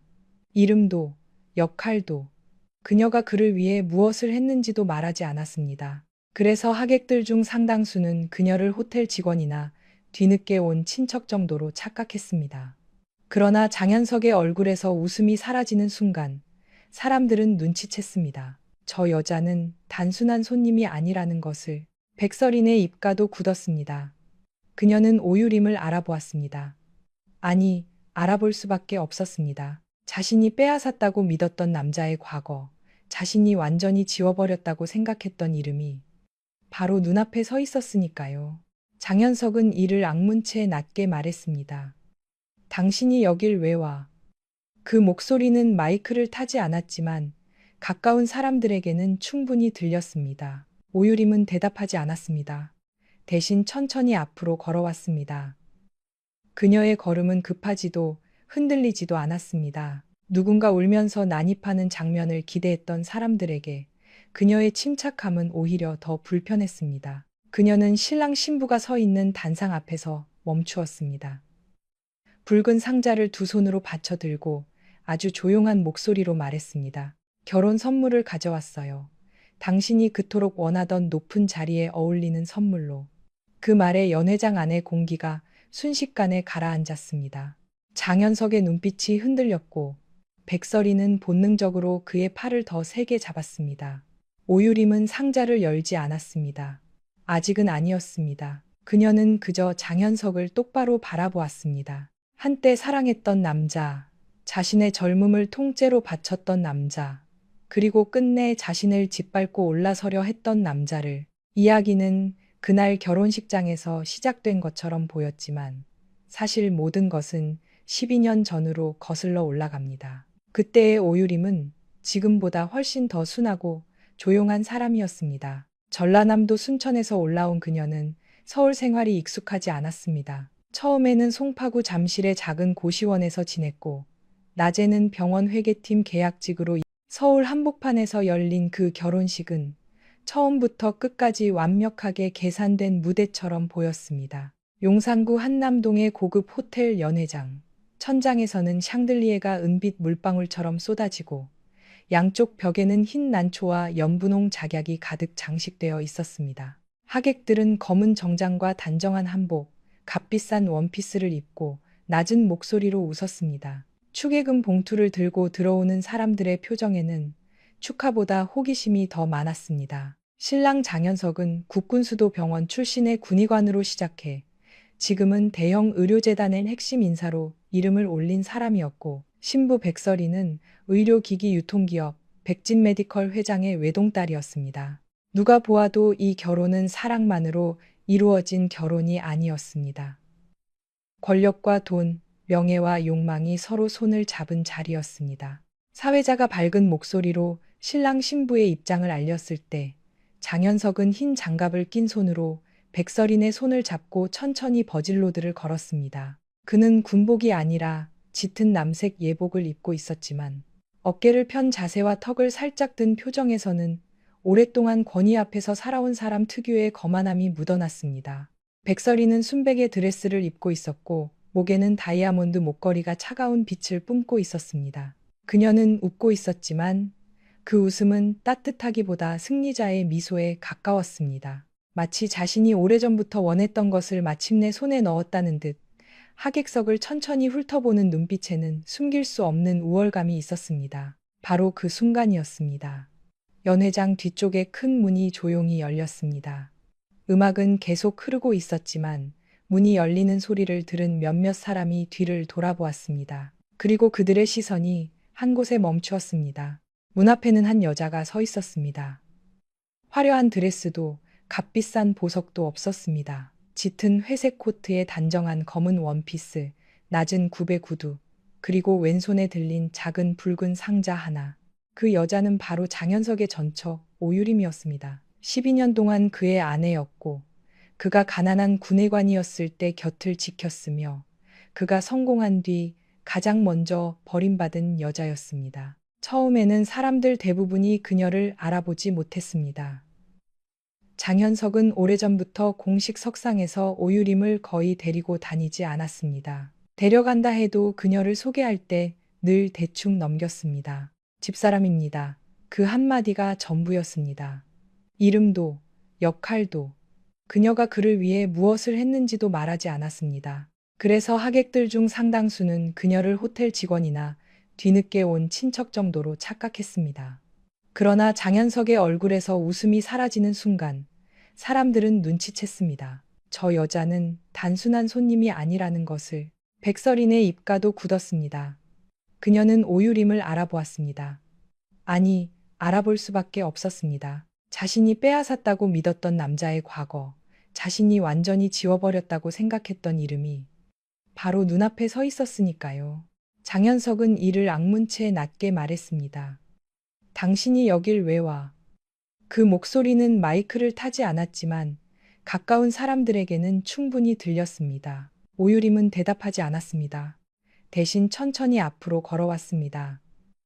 그녀의 걸음은 급하지도 흔들리지도 않았습니다. 누군가 울면서 난입하는 장면을 기대했던 사람들에게 그녀의 침착함은 오히려 더 불편했습니다. 그녀는 신랑 신부가 서 있는 단상 앞에서 멈추었습니다. 붉은 상자를 두 손으로 받쳐 들고 아주 조용한 목소리로 말했습니다. 결혼 선물을 가져왔어요. 당신이 그토록 원하던 높은 자리에 어울리는 선물로. 그 말에 연회장 안의 공기가 순식간에 가라앉았습니다. 장현석의 눈빛이 흔들렸고 백설이는 본능적으로 그의 팔을 더 세게 잡았습니다. 오유림은 상자를 열지 않았습니다. 아직은 아니었습니다. 그녀는 그저 장현석을 똑바로 바라보았습니다. 한때 사랑했던 남자, 자신의 젊음을 통째로 바쳤던 남자, 그리고 끝내 자신을 짓밟고 올라서려 했던 남자를.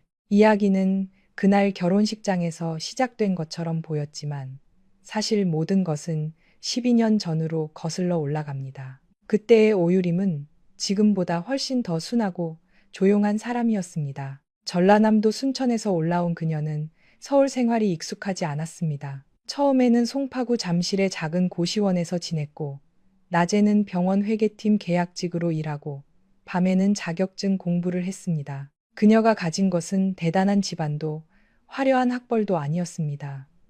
그러나 숫자를 보는 눈이 정확했고, 한 번 맡은 일은 끝까지 해내는 책임감이 있었습니다. 병원 사람들은 그녀를 두고 말은 적어도 일은 믿을 만한 사람이라고 했습니다. 유림은 그런 평가가 좋았습니다. 크게 인정받지 못해도 괜찮았습니다. 누군가에게 패기치지 않고 자기 힘으로 조금씩 나아가면 된다고 믿었습니다. 장현석을 처음 만난 곳은 서울 아산병원 근처의 작은 분식집이었습니다. 그날 비가 많이 왔고 유림은 야근을 마치고 김밥 한 줄을 사러 들어갔습니다. 현석은 젖은 흰 가운을 팔에 걸치고 앉아 라면을 먹고 있었습니다. 얼굴은 창백했고 눈 밑은 검었습니다. 며칠 밤을 제대로 자지 못한 사람처럼 보였습니다. 그는 지갑을 뒤지다가 난처한 표정을 지었습니다.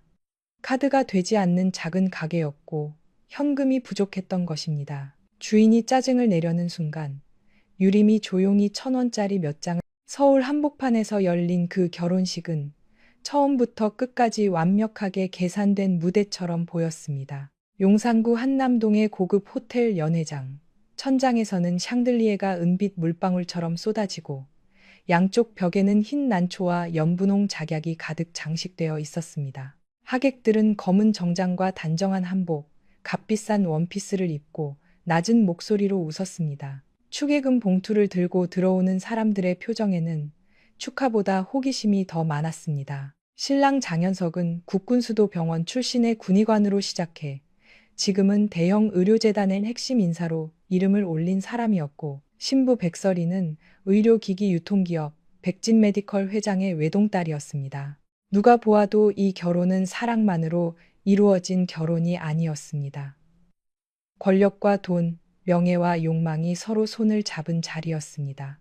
사회자가 밝은 목소리로 신랑 신부의 입장을 알렸을 때 장현석은 흰 장갑을 낀 손으로 백설인의 손을 잡고 천천히 버질로드를 걸었습니다. 그는 군복이 아니라 짙은 남색 예복을 입고 있었지만 어깨를 편 자세와 턱을 살짝 든 표정에서는 오랫동안 권위 앞에서 살아온 사람 특유의 거만함이 묻어났습니다. 백설이는 순백의 드레스를 입고 있었고 목에는 다이아몬드 목걸이가 차가운 빛을 뿜고 있었습니다. 그녀는 웃고 있었지만 그 웃음은 따뜻하기보다 승리자의 미소에 가까웠습니다. 마치 자신이 오래전부터 원했던 것을 마침내 손에 넣었다는 듯 하객석을 천천히 훑어보는 눈빛에는 숨길 수 없는 우월감이 있었습니다. 바로 그 순간이었습니다. 연회장 뒤쪽에 큰 문이 조용히 열렸습니다.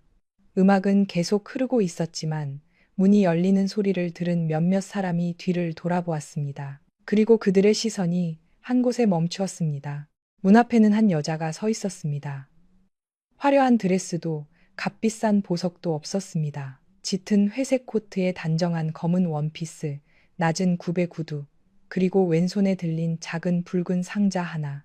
그 여자는 바로 장현석의 전처 오유림이었습니다. 12년 동안 그의 아내였고 그가 가난한 군의관이었을 때 곁을 지켰으며 그가 성공한 뒤 가장 먼저 버림받은 여자였습니다. 처음에는 사람들 대부분이 그녀를 알아보지 못했습니다. 장현석은 오래전부터 공식 석상에서 오유림을 거의 데리고 다니지 않았습니다. 데려간다 해도 그녀를 소개할 때 늘 대충 넘겼습니다. 집사람입니다. 그 한마디가 전부였습니다. 이름도, 역할도, 그녀가 그를 위해 무엇을 했는지도 말하지 않았습니다. 그래서 하객들 중 상당수는 그녀를 호텔 직원이나 뒤늦게 온 친척 정도로 착각했습니다. 그러나 장현석의 얼굴에서 웃음이 사라지는 순간 사람들은 눈치챘습니다. 저 여자는 단순한 손님이 아니라는 것을. 백설인의 입가도 굳었습니다. 그녀는 오유림을 알아보았습니다. 아니, 알아볼 수밖에 없었습니다. 자신이 빼앗았다고 믿었던 남자의 과거, 자신이 완전히 지워버렸다고 생각했던 이름이 바로 눈앞에 서 있었으니까요.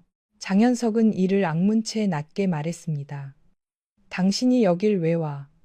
그 목소리는 마이크를 타지 않았지만 가까운 사람들에게는 충분히 들렸습니다. 오유림은 대답하지 않았습니다.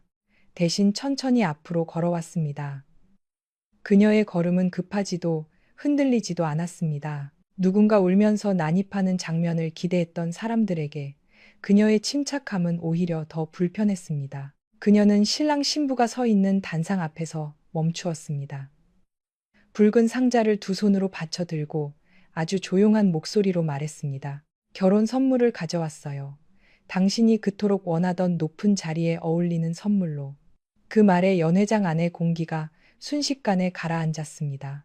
장현석의 눈빛이 흔들렸고 백설이는 본능적으로 그의 팔을 더 세게 잡았습니다. 오유림은 상자를 열지 않았습니다. 아직은 아니었습니다. 그녀는 그저 장현석을 똑바로 바라보았습니다. 한때 사랑했던 남자, 자신의 젊음을 통째로 바쳤던 남자, 그리고 끝내 자신을 짓밟고 올라서려 했던 남자를. 이야기는 그날 결혼식장에서 시작된 것처럼 보였지만 사실 모든 것은 12년 전으로 거슬러 올라갑니다. 그때의 오유림은 지금보다 훨씬 더 순하고 조용한 사람이었습니다. 전라남도 순천에서 올라온 그녀는 서울 생활이 익숙하지 않았습니다. 처음에는 송파구 잠실의 작은 고시원에서 지냈고 낮에는 병원 회계팀 계약직으로 일하고 밤에는 자격증 공부를 했습니다. 그녀가 가진 것은 대단한 집안도 화려한 학벌도 아니었습니다. 그런 서울 한복판에서 열린 그 결혼식은 처음부터 끝까지 완벽하게 계산된 무대처럼 보였습니다. 용산구 한남동의 고급 호텔 연회장. 천장에서는 샹들리에가 은빛 물방울처럼 쏟아지고 양쪽 벽에는 흰 난초와 연분홍 작약이 가득 장식되어 있었습니다. 하객들은 검은 정장과 단정한 한복, 값비싼 원피스를 입고 낮은 목소리로 웃었습니다. 축의금 봉투를 들고 들어오는 사람들의 표정에는 축하보다 호기심이 더 많았습니다. 신랑 장현석은 국군수도병원 출신의 군의관으로 시작해 지금은 대형 의료재단의 핵심 인사로 이름을 올린 사람이었고 신부 백설이는 의료기기 유통기업 백진메디컬 회장의 외동딸이었습니다. 누가 보아도 이 결혼은 사랑만으로 이루어진 결혼이 아니었습니다. 권력과 돈, 명예와 욕망이 서로 손을 잡은 자리였습니다. 사회자가 밝은 목소리로 신랑 신부의 입장을 알렸을 때 장현석은 흰 장갑을 낀 손으로 백설인의 손을 잡고 천천히 버질로드를 걸었습니다. 그는 군복이 아니라 짙은 남색 예복을 입고 있었지만 어깨를 편 자세와 턱을 살짝 든 표정에서는 오랫동안 권위 앞에서 살아온 사람 특유의 거만함이 묻어났습니다. 백설이는 순백의 드레스를 입고 있었고 목에는 다이아몬드 목걸이가 차가운 빛을 뿜고 있었습니다. 그녀는 웃고 있었지만 그 웃음은 따뜻하기보다 승리자의 미소에 가까웠습니다. 마치 자신이 오래전부터 원했던 것을 마침내 손에 넣었다는 듯 하객석을 천천히 훑어보는 눈빛에는 숨길 수 없는 우월감이 있었습니다. 바로 그 순간이었습니다. 연회장 뒤쪽에 큰 문이 조용히 열렸습니다. 음악은 계속 흐르고 있었지만 문이 열리는 소리를 들은 몇몇 사람이 뒤를 돌아보았습니다. 그리고 그들의 시선이 한 곳에 멈추었습니다. 문 앞에는 한 여자가 서 있었습니다. 화려한 드레스도 값비싼 보석도 없었습니다. 짙은 회색 코트에 단정한 검은 원피스, 낮은 굽의 구두, 그리고 왼손에 들린 작은 붉은 상자 하나. 그 여자는 바로 장현석의 전처 오유림이었습니다. 12년 동안 그의 아내였고 그가 가난한 군의관이었을 때 곁을 지켰으며 그가 성공한 뒤 가장 먼저 버림받은 여자였습니다. 처음에는 사람들 대부분이 그녀를 알아보지 못했습니다. 장현석은 오래전부터 공식 석상에서 오유림을 거의 데리고 다니지 않았습니다. 데려간다 해도 그녀를 소개할 때 늘 대충 넘겼습니다. 집사람입니다. 그 한마디가 전부였습니다. 이름도, 역할도, 그녀가 그를 위해 무엇을 했는지도 말하지 않았습니다. 그래서 하객들 중 상당수는 그녀를 호텔 직원이나 뒤늦게 온 친척 정도로 착각했습니다. 그러나 장현석의 얼굴에서 웃음이 사라지는 순간 사람들은 눈치챘습니다. 저 여자는 단순한 손님이 아니라는 것을. 백설인의 입가도 굳었습니다. 그녀는 오유림을 알아보았습니다. 아니, 알아볼 수밖에 없었습니다. 자신이 빼앗았다고 믿었던 남자의 과거, 자신이 완전히 지워버렸다고 생각했던 이름이 바로 눈앞에 서 있었으니까요. 장현석은 이를 악문채 낮게 말했습니다. 당신이 여길 왜 와? 그 목소리는 마이크를 타지 않았지만 가까운 사람들에게는 충분히 들렸습니다. 오유림은 대답하지 않았습니다. 대신 천천히 앞으로 걸어왔습니다. 그녀의 걸음은 급하지도 흔들리지도 않았습니다. 누군가 울면서 난입하는 장면을 기대했던 사람들에게 그녀의 침착함은 오히려 더 불편했습니다. 그녀는 신랑 신부가 서 있는 단상 앞에서 멈추었습니다. 붉은 상자를 두 손으로 받쳐 들고 아주 조용한 목소리로 말했습니다. 결혼 선물을 가져왔어요. 당신이 그토록 원하던 높은 자리에 어울리는 선물로. 그 말에 연회장 안의 공기가 순식간에 가라앉았습니다. 장현석의 눈빛이 흔들렸고 백설이는 본능적으로 그의 팔을 더 세게 잡았습니다. 오유림은 상자를 열지 않았습니다.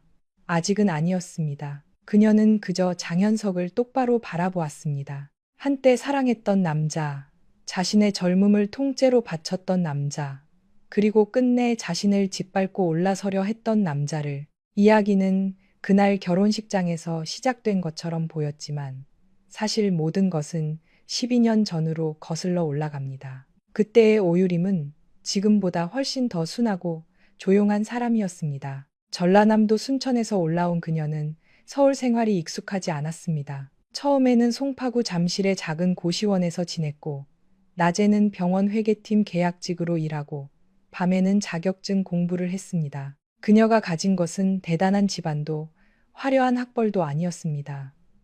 그러나 숫자를 보는 눈이 정확했고 한 번 맡은 일은 끝까지 해내는 책임감이 있었습니다. 병원 사람들은 그녀를 두고 말은 적어도 일은 믿을 만한 사람이라고 했습니다. 유림은 그런 평가가 좋았습니다. 크게 인정받지 못해도 괜찮았습니다. 누군가에게 패기치지 않고 자기 힘으로 조금씩 나아가면 된다고 믿었습니다. 장현석을 처음 만난 곳은 서울 아산병원 근처의 작은 분식집이었습니다. 그날 비가 많이 왔고 유림은 야근을 마치고 김밥 한 줄을 사러 들어갔습니다. 현석은 젖은 흰 가운을 팔에 걸치고 앉아 라면을 먹고 있었습니다. 얼굴은 창백했고 눈 밑은 검었습니다. 며칠 밤을 제대로 자지 못한 사람처럼 보였습니다. 그는 지갑을 뒤지다가 난처한 표정을 지었습니다.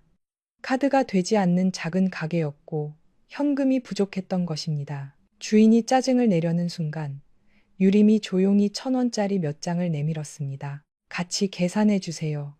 현석은 당황해 그녀를 바라보았습니다. 유림은 별일 아니라는 듯 김밥을. 서울 한복판에서 열린 그 결혼식은 처음부터 끝까지 완벽하게 계산된 무대처럼 보였습니다. 용산구 한남동의 고급 호텔 연회장. 천장에서는 샹들리에가 은빛 물방울처럼 쏟아지고 양쪽 벽에는 흰 난초와 연분홍 작약이 가득 장식되어 있었습니다. 하객들은 검은 정장과 단정한 한복, 값비싼 원피스를 입고 낮은 목소리로 웃었습니다. 축의금 봉투를 들고 들어오는 사람들의 표정에는 축하보다 호기심이 더 많았습니다. 신랑 장현석은 국군수도병원 출신의 군의관으로 시작해 지금은 대형 의료재단의 핵심 인사로 이름을 올린 사람이었고 신부 백설이는 의료기기 유통기업 백진메디컬 회장의 외동딸이었습니다. 누가 보아도 이 결혼은 사랑만으로 이루어진 결혼이 아니었습니다. 권력과 돈, 명예와 욕망이 서로 손을 잡은 자리였습니다. 사회자가 밝은 목소리로 신랑 신부의 입장을 알렸을 때 장현석은 흰 장갑을 낀 손으로 백설인의 손을 잡고 천천히 버질로드를 걸었습니다. 그는 군복이 아니라 짙은 남색 예복을 입고 있었지만 어깨를 편 자세와 턱을 살짝 든 표정에서는 오랫동안 권위 앞에서 살아온 사람 특유의 거만함이 묻어났습니다. 백설이는 순백의 드레스를 입고 있었고 목에는 다이아몬드 목걸이가 차가운 빛을 뿜고 있었습니다. 그녀는 웃고 있었지만 그 웃음은 따뜻하기보다 승리자의 미소에 가까웠습니다. 마치 자신이 오래전부터 원했던 것을 마침내 손에 넣었다는 듯 하객석을 천천히 훑어보는 눈빛에는 숨길 수 없는 우월감이 있었습니다. 바로 그 순간이었습니다. 연회장 뒤쪽에 큰 문이 조용히 열렸습니다. 음악은 계속 흐르고 있었지만 문이 열리는 소리를 들은 몇몇 사람이 뒤를 돌아보았습니다. 그리고 그들의 시선이 한 곳에 멈추었습니다. 문 앞에는 한 여자가 서 있었습니다. 화려한 드레스도 값비싼 보석도 없었습니다. 짙은 회색 코트에 단정한 검은 원피스, 낮은 굽의 구두, 그리고 왼손에 들린 작은 붉은 상자 하나. 그 여자는 바로 장현석의 전처 오유림이었습니다. 12년 동안 그의 아내였고 그가 가난한 군의관이었을 때 곁을 지켰으며 그가 성공한 뒤 가장 먼저 버림받은 여자였습니다. 처음에는 사람들 대부분이 그녀를 알아보지 못했습니다. 장현석은 오래전부터 공식 석상에서 오유림을 거의 데리고 다니지 않았습니다. 데려간다 해도 그녀를 소개할 때 늘 대충 넘겼습니다. 집사람입니다. 그 한마디가 전부였습니다. 이름도, 역할도, 그녀가 그를 위해 무엇을 했는지도 말하지 않았습니다. 그래서 하객들 중 상당수는 그녀를 호텔 직원이나 뒤늦게 온 친척 정도로 착각했습니다. 그러나 장현석의 얼굴에서 웃음이 사라지는 순간 사람들은 눈치챘습니다. 저 여자는 단순한 손님이 아니라는 것을. 백설인의 입가도 굳었습니다. 그녀는 오유림을 알아보았습니다. 아니, 알아볼 수밖에 없었습니다. 자신이 빼앗았다고 믿었던 남자의 과거, 자신이 완전히 지워버렸다고 생각했던 이름이 바로 눈앞에 서 있었으니까요. 장현석은 이를 악문채 낮게 말했습니다. 당신이 여길 왜 와? 그 목소리는 마이크를 타지 않았지만 가까운 사람들에게는 충분히 들렸습니다. 오유림은 대답하지 않았습니다. 대신 천천히 앞으로 걸어왔습니다. 그녀의 걸음은 급하지도 흔들리지도 않았습니다. 누군가 울면서 난입하는 장면을 기대했던 사람들에게 그녀의 침착함은 오히려 더 불편했습니다. 그녀는 신랑 신부가 서 있는 단상 앞에서 멈추었습니다. 붉은 상자를 두 손으로 받쳐 들고 아주 조용한 목소리로 말했습니다. 결혼 선물을 가져왔어요. 당신이 그토록 원하던 높은 자리에 어울리는 선물로. 그 말에 연회장 안의 공기가 순식간에 가라앉았습니다. 장현석의 눈빛이 흔들렸고 백설이는 본능적으로 그의 팔을 더 세게 잡았습니다. 오유림은 상자를 열지 않았습니다.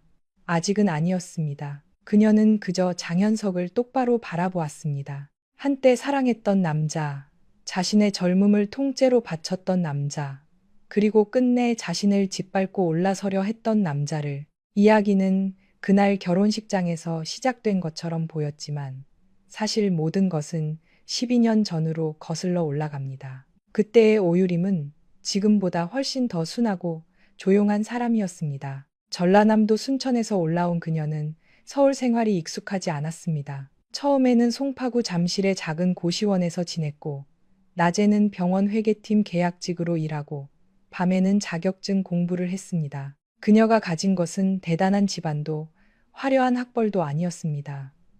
그러나 숫자를 보는 눈이 정확했고 한 번 맡은 일은 끝까지 해내는 책임감이 있었습니다. 병원 사람들은 그녀를 두고 말은 적어도 일은 믿을 만한 사람이라고 했습니다. 유림은 그런 평가가 좋았습니다. 크게 인정받지 못해도 괜찮았습니다.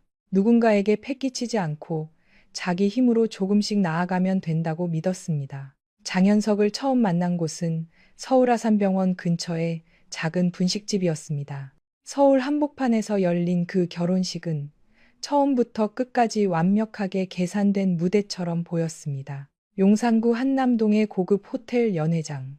천장에서는 샹들리에가 은빛 물방울처럼 쏟아지고 양쪽 벽에는 흰 난초와 연분홍 작약이 가득 장식되어 있었습니다. 하객들은 검은 정장과 단정한 한복, 값비싼 원피스를 입고 낮은 목소리로 웃었습니다. 축의금 봉투를 들고 들어오는 사람들의 표정에는 축하보다 호기심이 더 많았습니다. 신랑 장현석은 국군수도병원 출신의 군의관으로 시작해 지금은 대형 의료재단의 핵심 인사로 이름을 올린 사람이었고 신부 백설이는 의료기기 유통기업 백진메디컬 회장의 외동딸이었습니다.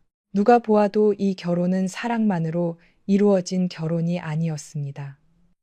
권력과 돈, 명예와 욕망이 서로 손을 잡은 자리였습니다. 사회자가 밝은 목소리로 신랑 신부의 입장을 알렸을 때 장현석은 흰 장갑을 낀 손으로 백설인의 손을 잡고 천천히 버질로드를 걸었습니다. 그는 군복이 아니라 짙은 남색 예복을 입고 있었지만 어깨를 편 자세와 턱을 살짝 든 표정에서는 오랫동안 권위 앞에서 살아온 사람 특유의 거만함이 묻어났습니다. 백설이는 순백의 드레스를 입고 있었고 목에는 다이아몬드 목걸이가 차가운 빛을 뿜고 있었습니다. 그녀는 웃고 있었지만 그 웃음은 따뜻하기보다 승리자의 미소에 가까웠습니다. 마치 자신이 오래전부터 원했던 것을 마침내 손에 넣었다는 듯 하객석을 천천히 훑어보는 눈빛에는 숨길 수 없는 우월감이 있었습니다. 바로 그 순간이었습니다.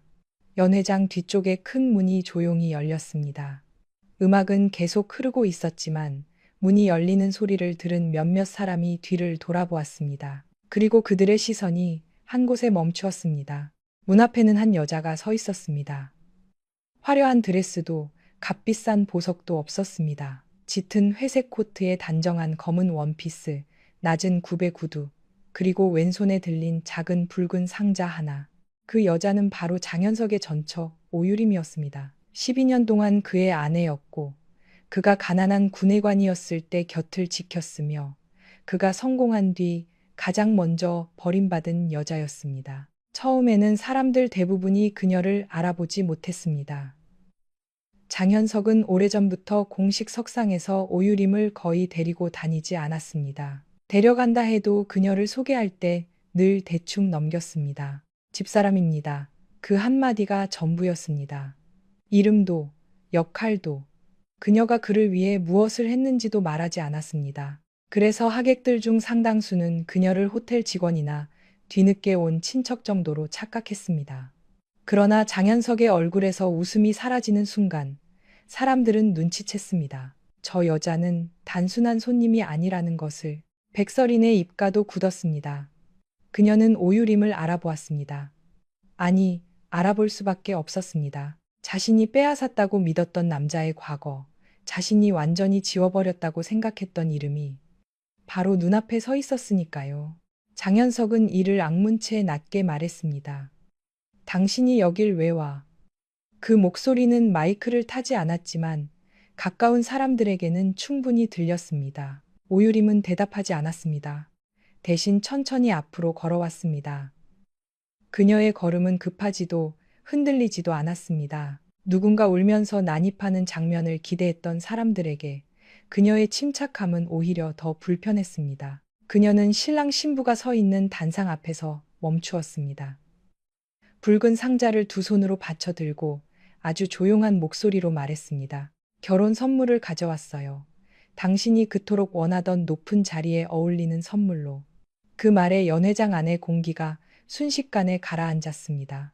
장현석의 눈빛이 서울 한복판에서 열린 그 결혼식은 처음부터 끝까지 완벽하게 계산된 무대처럼 보였습니다. 용산구 한남동의 고급 호텔 연회장.